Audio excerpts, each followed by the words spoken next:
Okay, day 120. This is number 7. Wow, we're busy.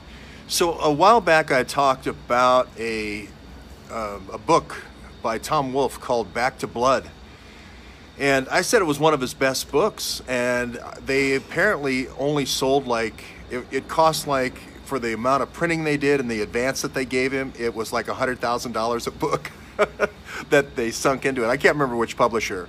But it talked about bringing these Russian oligarchs to Miami for this art festival called Art Basel. And they also bring in all these Middle Eastern guys.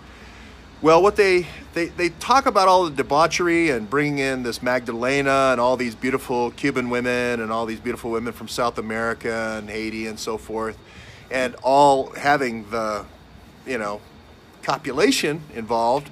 But they don't talk about what happens to the egg a month later.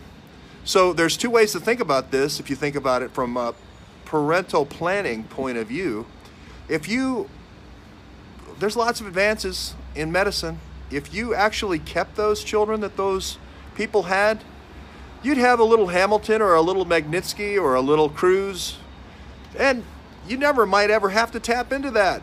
But you might want to come back once a year to go to Disneyland and just wave at the white. I think the white kids are going to be not Magnitskys. I'm just using that as a. But you could see why.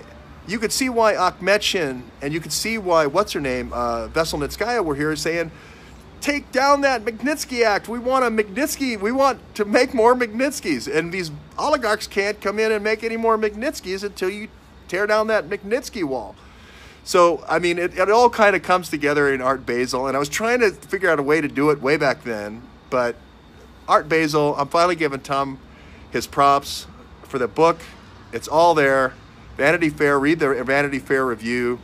Art Basel tells the whole story of bringing in the Russian oligarchs to have the Magnitskys.